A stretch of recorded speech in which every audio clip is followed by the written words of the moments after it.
میں نے مرد کی بے بسی تب محسوس کی جب میرے والد صاحب کینسر کی بیماری سے لڑ رہے تھے اور انہیں صحت یاب ہونے سے زیادہ اس بات کی فکر لاحق تھی کہ جو کچھ انہوں نے اپنے بچوں کے لیے بچایا تھا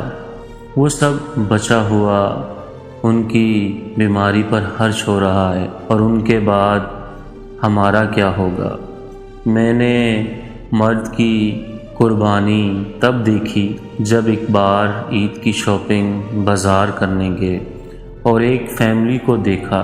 ان کے ہاتھ میں شاپنگ بیگز کے ڈھیر تھے اور بیوی شوہر سے کہہ رہی تھی کہ میری اور بچوں کی خریداری مکمل ہو گئی ہے، آپ نے کرتا خرید لیا، اب کوئی نئی چپل بھی خرید لیں۔ جس پر مرد نے بیوی کو جواب دیا کہ نئی چپل کی ضرورت ہی نہیں،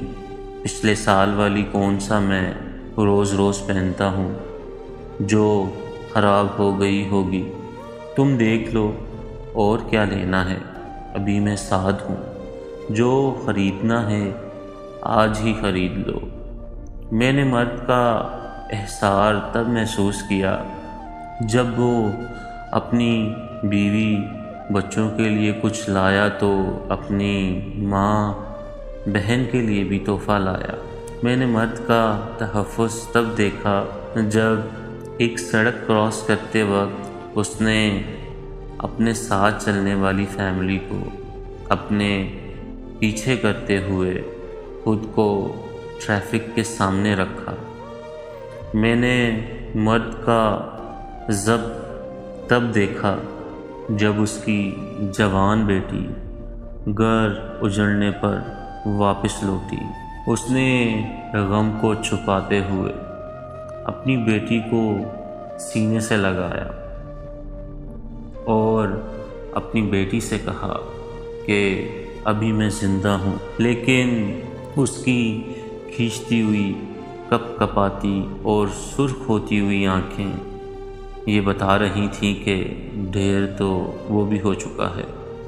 رونا تو وہ بھی چاہتا ہے، لیکن یہ جملہ جو صدیوں سے چلتا آ رہا ہے